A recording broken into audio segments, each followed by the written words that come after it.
Thank you, Hashem. Thank you, Hashem. Thank you, Hashem. Thank you, Hashem. Thank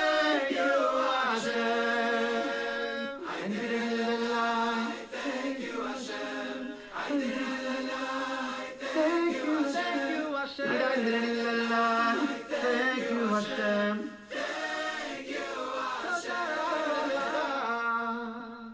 Wow. That was amazing. That was so fun. I really feel like I'm in the room with you guys right now. And we just had an amazing experience. 4 songs. We talked about bringing Mashiach with Eli. Wow. I feel Mashiach's spirit. I feel... Wait a minute, Moshe. Thank you, Hashem. Thank you, Hashem. Thank you, Hashem. Thank you, Hashem. Idul Hashem, ki tov, ki le'olam chasdoi. Idul Hashem, ki tov, ki le'olam chasdoi.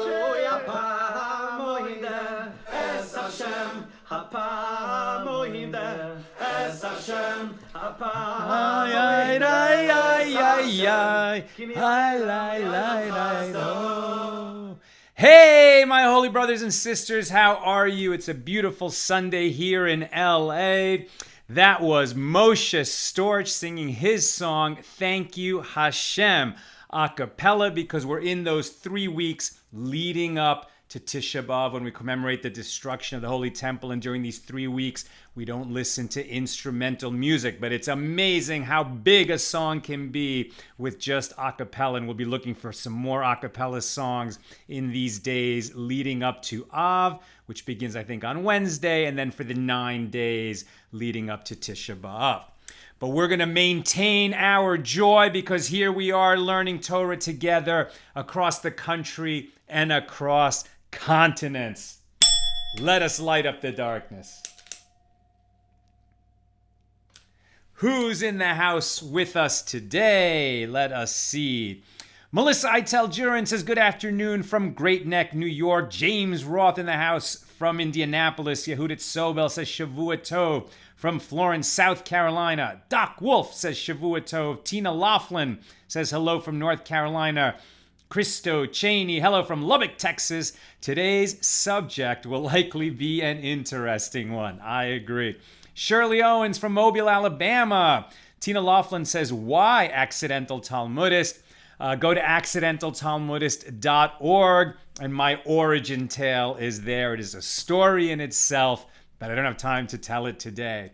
Cynthia Jones Donovan is in with us from D.C. Sharon Frant Brooks says hello from Lebanon, New Jersey. Cindy Cook says shalom from Alaska. I don't know that we've had someone with us from Alaska before. Great to see you, Cindy. Jane Richard says hello from England. Juan Gonzalez from Pearsall, Texas. Joseph Galata, shalom from Reno, Nevada. I believe this is in Sanskrit, so I can't read your name, but he says hi. Gene Boulder says shalom from Seattle. Gene Boulder says Moshe. Is that what his name is in Sanskrit? No, probably yourself. Jonah Light in the house. Great to see you, Jonah. Albin Biju says, hey, dude. Donna Smith says shalom. Bryna Bloomfield, hi from Cambridge, Massachusetts. Giselle Navarro from New York City. Eliza Batsheva Coral, hugs from Aptos, California. Bill Eldridge with us from Berkeley. He somehow got sent to last night's video. Alice Gross says, Baltimore, Balabusta in the house. Pete Froelich, hi from Silver Spring, Maryland. Bill Isaacson. What's the point of staying away from instruments if you're going to make music vocally anyway? Well, it's one of those restrictions that limits our joy in one way, but we can express ourselves in another. Now, some people will cultivate will cultivate a feeling of sadness for the whole 3 weeks, but not everybody does. As my friend Rabbi Wolf likes to say, Hasidim don't do Tisha B'Av very well. And I guess I'm a little bit Hasidic at heart in that way. Misty Laurengel says hi from Michigan. Giselle Navarro from New York City. She says shalom. Nina shared the origin tale of the accidental Talmudist in the comments. Ed Berg with us from Galloway, New Jersey. Kay Ann Micah from Mico, Florida. Elizabeth Hunt Lucarini says shalom from Tucson. Bill Isaacson says what's up from Palm Beach. Suvi Levanen, shalom from Finland. Great to see you with us. Albin Bijou is with us from India. Christy Forrest from California. Zipporah Banks says hello from LA. And I know that Zipporah says that during this time of COVID, watch what you eat, right? Watch what you eat. Avoid dairy for sure. And increase your content of anti-inflammatory foods, right, Sephora? Sharon Frant Brooks says, my cousin lives in Alaska, the frozen chosen. Rochelle Rosen is in from Central California. Daniel Khan says, hello, sir. Brandon Christian Sullivan, shalom from Knoxville, Tennessee. Bill Isaacson, it's just a loophole. Yes, but legal loopholes are not just loopholes. Loopholes are the law, and taking advantage so that we can still express ourselves and come close to God is not taking advantage. It's following the law and coming as close to God in our simcha as we can. Rudy David says shalom from Paraguay. And I just want to make sure I haven't missed anyone over on the YouTube side. Let me get that open. Yes, Neil is with us. From Virginia, Maximiliano Schultz de Chile. Bienvenido, qué bueno que estás con nosotros. And Lynn with us from North Texas. All right, let's get on with it. We've got some fun today. All right, we are in chapter, where are we holding? We're page 135. That's, excuse me, Daf Kuf Lamed Hey. We're in Tractate Shabbos, the second volume of the Talmud. We're in chapter 19, which generally is exploring the laws of circumcision as they intersect with the laws of Shabbos. So generally speaking, a circumcision which has to take place on the 8th day, if medically possible. And if so, then an 8th day circumcision overrides the restrictions of Shabbos. Normally, we would not perform an elective medical procedure on Shabbos for various reasons, but an 8th day circumcision overrides Shabbos. We say an 8th day circumcision because if for some reason the circumcision is delayed for a medical reason, once it's been delayed, as soon as the baby's healthy again, we do it as soon as possible, but now we don't override Shabbos. So if the first medically available day falls on Shabbos, we're still going to delay until the next weekday afterward. Okay, now here we are in this Mishnah number 3, and now what's going to come up is cases of uncertainty. If we have a suffix, a doubt, and there's going to be 5 cases where a doubt can be created of do we actually want to do, should we do, must we do this circumcision on the 8th day, or is it the 8th day, or is this circumcision even necessary? We're going to see these 5 cases of uncertainty, and once there's an uncertainty, intuitively it's going to make sense that the 8th day circumcision override Shabbos. The non-8th day circumcision does not override Shabbos.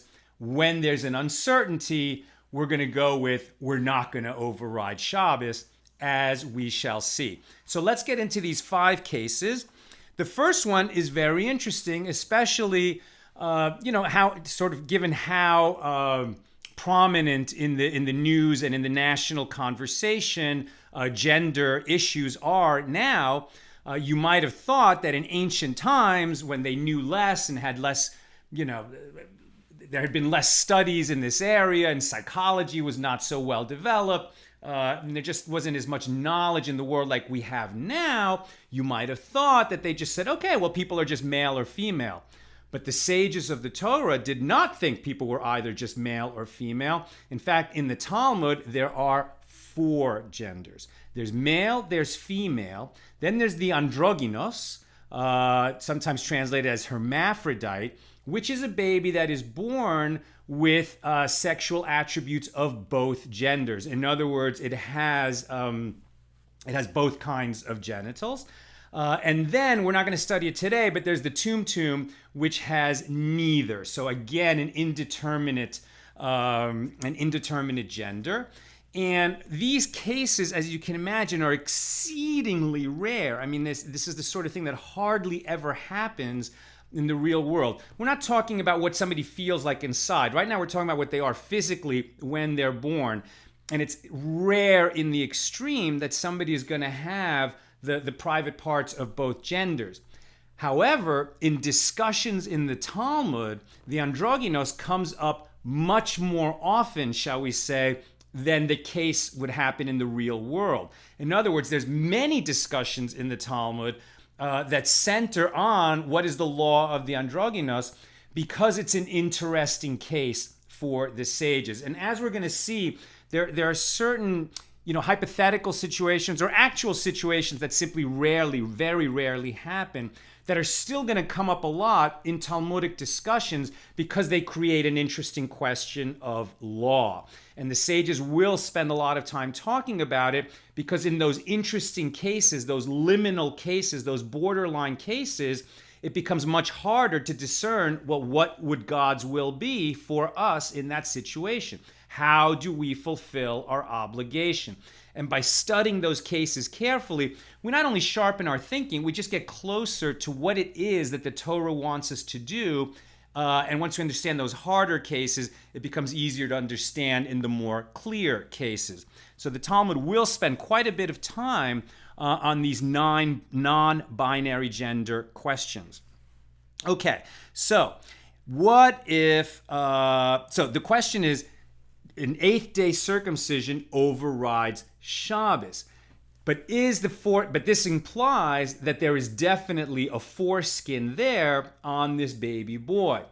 What if it's a hermaphrodite? Now we come to a case, well, there would be a foreskin because he has a male member, but because there's also the presence of female genitalia, it's unclear that this is a definite case where the circumcision would be required.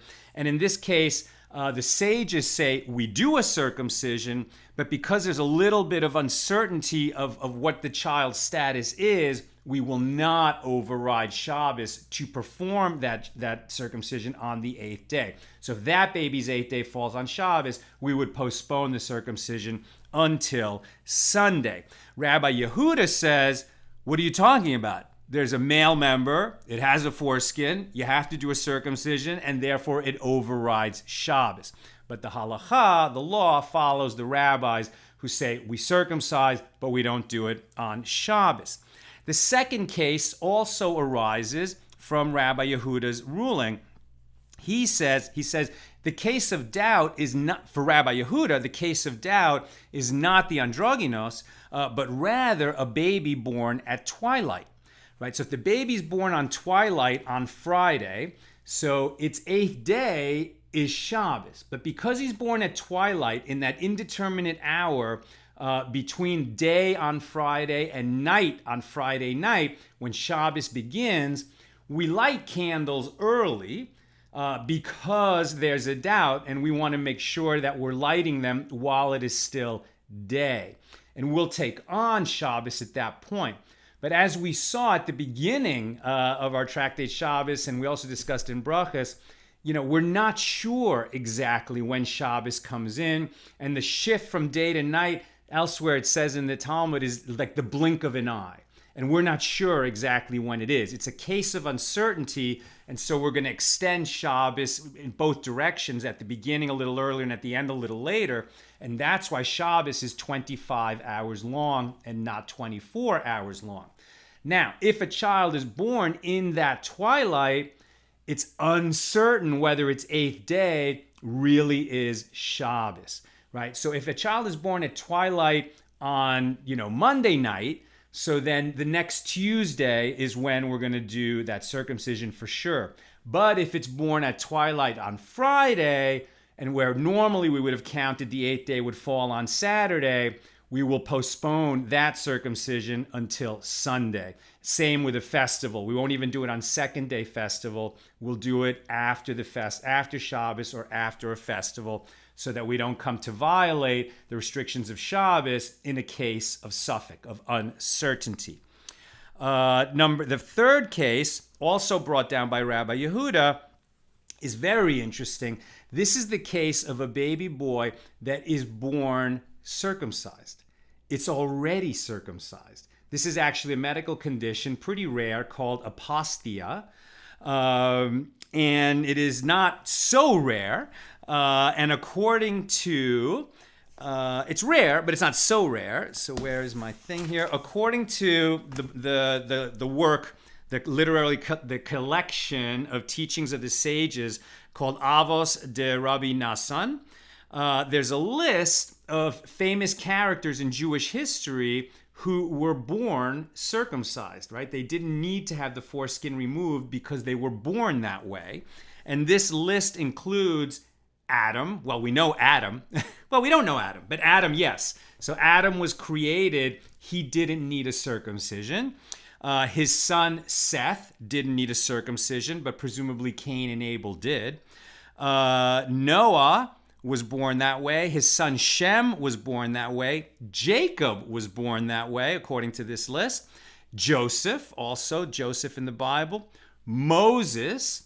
And the fact that Moses was born this way is interesting and maybe helps us understand why we have that very odd passage in the book of Exodus when Moses has been told by God at the burning bush, go, tell Pharaoh to let my people go. And he goes, and then he gets attacked by some kind of an angel on the way there because he's just had a baby boy and hasn't circumcised him. And it's Moses' wife, Zipporah, who steps up and takes care of business and makes it happen. I mean, Moses was raised in the palace, right, by Pharaoh's daughter.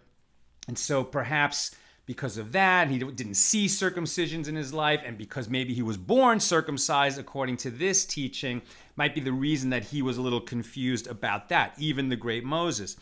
Also, Shmuel, the prophet Shmuel, King David, and the prophet Jeremiah, and Zerubbabel, who was the king in Judea at the time that the second temple was constructed.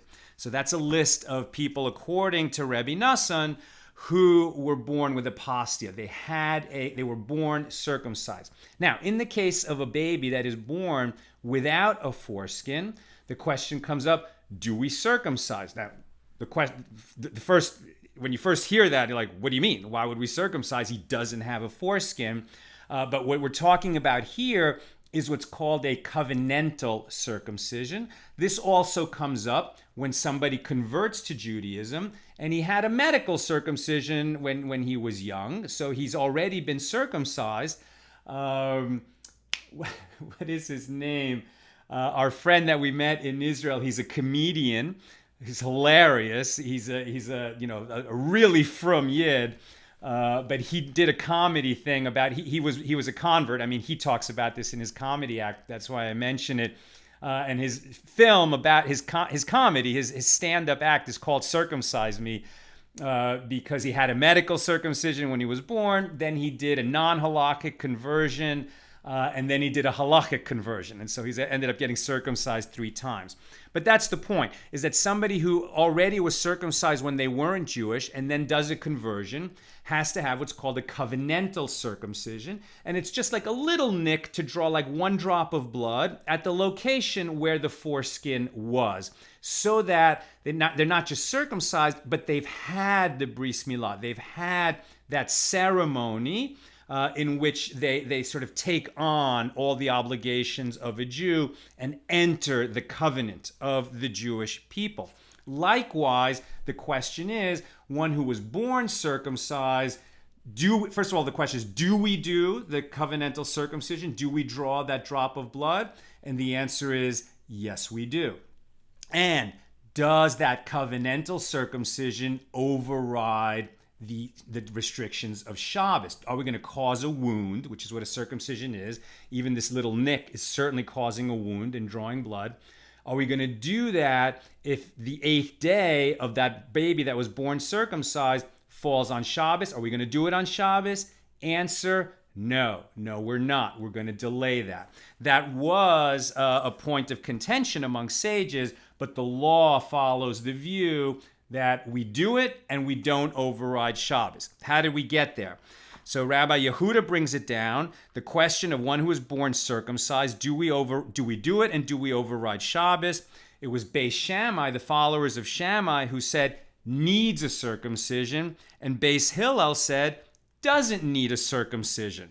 But then Shimon ben Elazar says, no, you got it wrong. You misunderstood what the question was.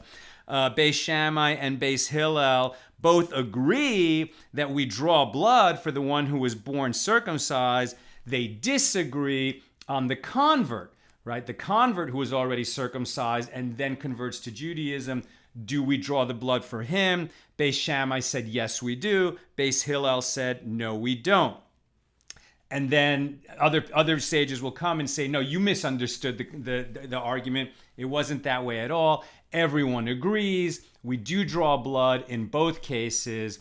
The question was whether it overrides Shabbos or not. And ultimately, the law is we don't override Shabbos. We do the covenantal circumcision for both the one who was born circumcised and for the convert, but we don't do it on Shabbos. Okay, and then that brings us to a very interesting question, which is the baby born after 8 months. Now here, when we hear this is very uncomfortable for the modern ear, because the sages understood that a baby's normal gestation period is 9 months. So a 9-month baby is a 9-month baby. A baby that's born very early, after 7 months, is a baby that just developed very quickly and is otherwise a normal baby. It's going to be born very small, even though it developed very quickly, but it's a fully developed baby. It's a baby. A baby born after 8 months, according to the sages, is like a baby that is still born. It's not going to survive. Now, this makes no sense to us, right? There's many 36-week-old babies, right, that are born, and medically it's just not an issue. And in fact, what the law has become is that what the sages are talking about with an 8-month baby is not so much the time of gestation, but a baby that is born dangerously undeveloped in certain ways. There's something wrong with this baby. It's congenitally undeveloped. And because of certain things, like it doesn't have hair in the right way, it doesn't have fingernails in the right way, there are certain signs that would signal to the experienced eye in Talmudic times that tragically this baby's not going to survive. Now, whatever those signs were, we don't know what they are anymore. We can't. The law is that if we have this, what's called an 8-month-old baby, but is really, that's just jargon for a baby that cannot survive. So if the baby cannot survive, then we're going to circumcise it if it's still alive, obviously, but we're not going to do it on Shabbos. But in terms of applying this law, there's no way to apply it because we don't even know what those signs are. If we have a baby in front of us that's alive, we're going to assume that it's going to keep living. And as long as it's not dangerous to circumcise it, we're going to circumcise it on the 8th day, even if that overrides Shabbos. As we've said many times, if there's any danger to the baby, if it's the wrong color, if it's red and purple, which is one blood condition, or if it's pale and yellow and jaundiced, which is another blood condition, in both cases, circumcising on the 8th day would be dangerous for the child, and so we don't do it. We put off the circumcision until the child is healthy enough for the circumcision, and then at that point we do it on the first day possible, but we would not override Shabbos in order to do it. But in the case that somehow we had these signs available and we knew that for some reason this poor child was doomed not to make it, then we wouldn't override Shabbos to circumcise that child. That was the 4th case. The 5th case, very interesting, is a case of a caesarean section. So if the child wasn't born through natural childbirth, but was born through a caesarean section. So in other words, a medical procedure to cut through the belly rather than the child coming through the birth canal. In that case, do we circumcise on its 8th day? Rabbi Asi brings down a teaching that in, let me get this in front of me, in Leviticus, I think it's 12:2. Yeah, Leviticus 12:2 and 12:3, we get two teachings juxtaposed. The first is that when a woman gives birth, she's going to become tamei, ritually impure, for a certain amount of time. So the birth renders her impure. As I always teach, these are not easy concepts. When we talk about impure, it doesn't mean that there's something wrong with her. You can contract impurity by touching a Torah scroll too. It's just that you then have to go through an immersion process and a process of purification so that you can get to a state where you can go back and enter the Holy Temple when the temple is standing. Most of these laws now we study, we're not able to put them into practice. But at any rate, when one gives birth, this is one of the things that causes tuma. It brings ritual impurity. And then the law is given that a boy is circumcised on its 8th day. It's the next verse in the Torah. And because these are taught right next to each other, Rabbi Asi says, so one who is born and causes the mother to become tamei, to contract ritual impurity, that one we circumcise on the 8th day, even if the 8th day falls on Shabbos. But one who does not cause the mother to become tamei, because it doesn't pass through the birth canal and is rather born through a caesarean section, that one we circumcise on the 8th day, but we do not override Shabbos in order to do that procedure. Abaye, the sage Abaye, objects and says, what are you talking about? The commandment of circumcision was given to Abraham. In fact, when you look at that passage, we studied it yesterday. It's, where was it? We're not going to do it right now, but it's, I think it was in Genesis 17. Was it? Maybe. I'm not sure. So I think it was Genesis 17, and it's long, and that's when the word covenant is mentioned 13 times. But in that passage, Abraham is not just told circumcise yourself and circumcise your children, but that this is going to be a covenant for all time, and this is going to be a commandment for you and your descendants for all time. So it was really given in the form of a commandment, right? Much more similar to the teachings given later to Moshe for all the people.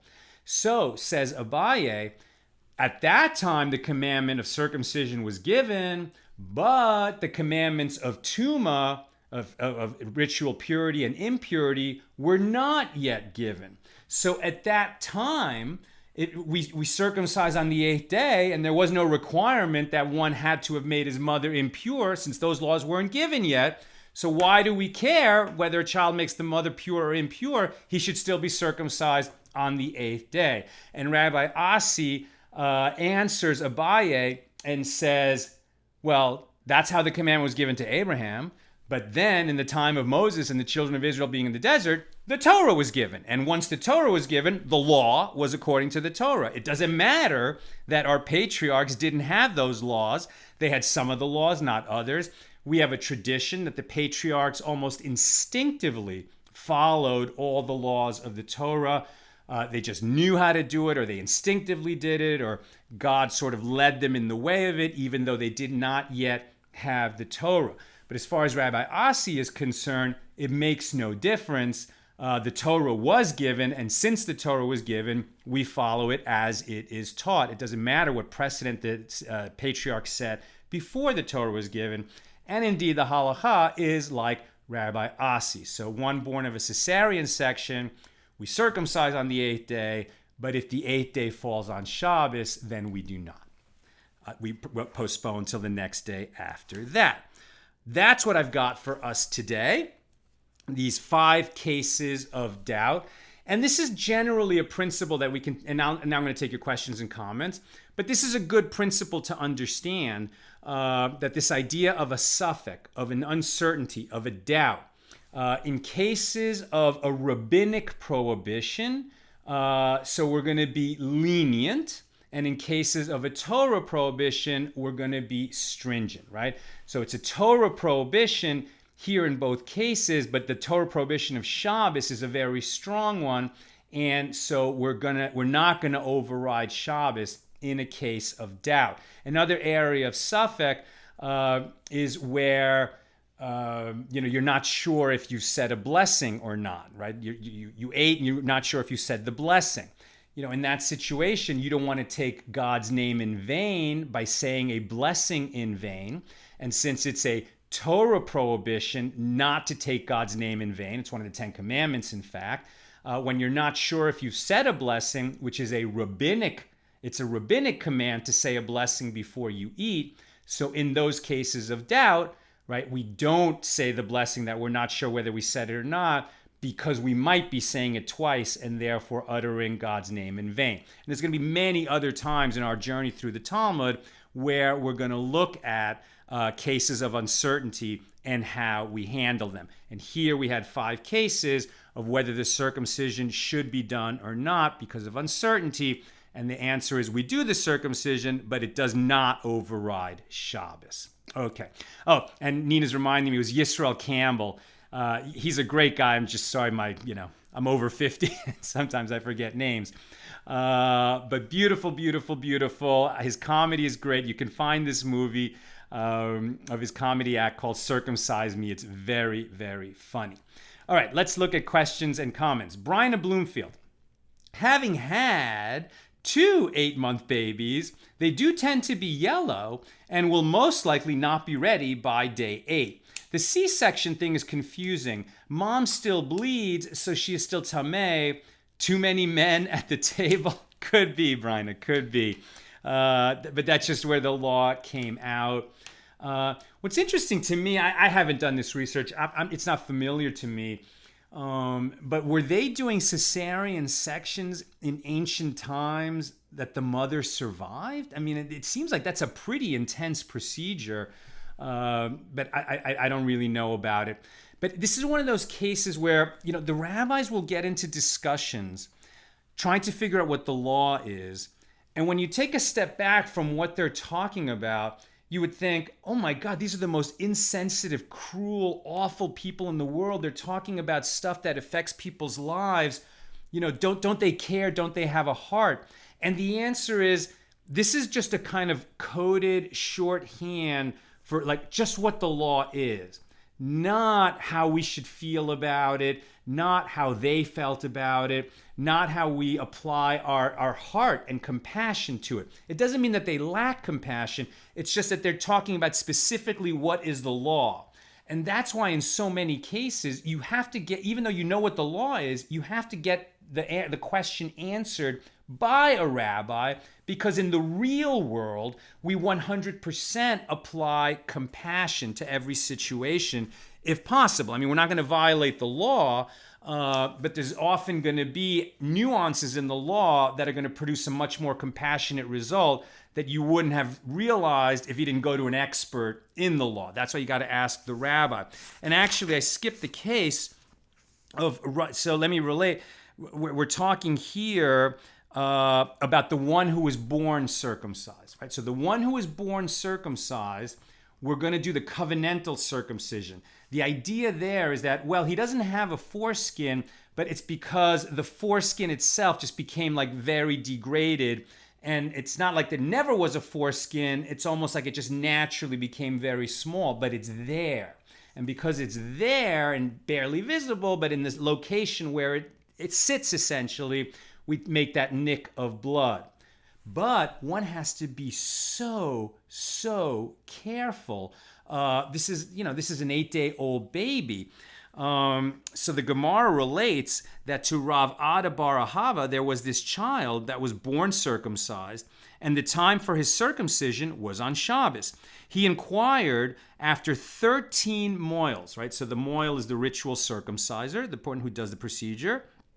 But they refused to circumcise him because Rav Ada bar Ahava was holding,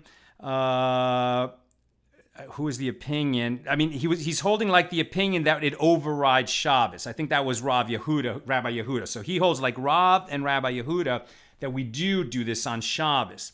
But Shmuel and Rabbi Shimon ben Elazar were saying we don't circumcise on Shabbos in the case of the one who was born circumcised.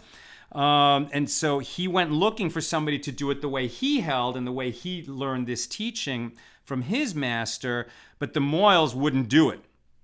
They wouldn't do it on Shabbos until ultimately he circumcised his son himself, right? He couldn't find somebody to do it according to his view of the law, so he did it himself, even though he wasn't an expert in circumcision. And particularly in the case of drawing that nick of blood from one who was born circumcised, which is such a delicate procedure that no one should do it unless they're an expert. And unfortunately, he damaged his own son, so much so that it appears that the baby passed away. And then, Rav Ada Barahav obviously felt very guilty. And he said, I had it coming to me. I deserve to be punished, as I violated the ruling of Rav, who ruled that one born circumcised does not even need the covenantal blood drawn. Okay, so that's how it holds out. He was holding like Shmuel, that the one needs. I'm not sure where he got the idea that he needs to also override Shabbos, but he should have followed his teacher Rav, who said you don't even need to circumcise that child. At any rate, this was a case where his strict adherence to the law, even in the face of what all the Moyles in town said, don't do it, or we're not going to do it, he went too far, right? So in his zealousness, a terrible thing resulted. An important but tragic lesson. Christo Cheney, I am somewhat surprised that a Torah scroll transmits ritual impurity. Considering how holy a Torah is, I would have thought the opposite, actually. You would think. This is so counterintuitive. And I can't remember right now. I'll look it up later what the reason was. But I think that's certainly not a Torah teaching. It's rabbinic. Why does a scroll end up transmitting impurity? I think it had to do with the fact that they stored things along with the Torah scrolls. I'll just make a note to look it up, and I'll explain it tomorrow. Torah scroll impurity. Okay. And finally, from Lynn, the origin of the statute against instrumental music was made during an era when it was only available, made live at celebrations. And it was really against holding celebratory parties at this time. Exactly. So you didn't want to prohibit people singing because singing is part of our davening, right? We sing in our prayers. You did want to prohibit instrumental music because that was really thought to be a celebration, right? You only see musicians at a celebration. And so we don't have celebrations at this time. And she says also, so is the music restrictions today more in the area of custom since there is so much variance in practice.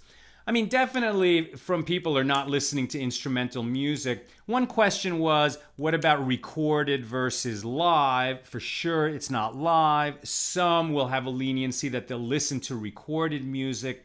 Others will go a little further and say we don't even want to listen to recorded instrumental music. And in terms of those differences, we definitely have variances in minhag, in custom, as opposed to variances in the law. Okay, that's what I've got for us today. I'll report back tomorrow why it is that a Torah scroll transmits tuma, transmits ritual impurity to the one who touches it. But as we saw today, in the 5 cases of doubt of whether the 8-day circumcision will override Shabbos, we do the circumcision, but we don't override Shabbos, so we'll wait until after Shabbos or a festival for the same reason. And generally, in cases of doubt, it's almost like a case of doubt is a great opportunity, right? A case of doubt is, well, I'm not sure. That's going to lead me to research, look up the law, have a discussion with a friend, talk to a rabbi, do my research. It's an opportunity for more learning. And so we relish cases of doubt just so that we can figure out how to handle them. All the best, my holy brothers and sisters. Tomorrow we should be back on our regular schedule, 6 p.m. Pacific time. All the best. Have a great Sunday.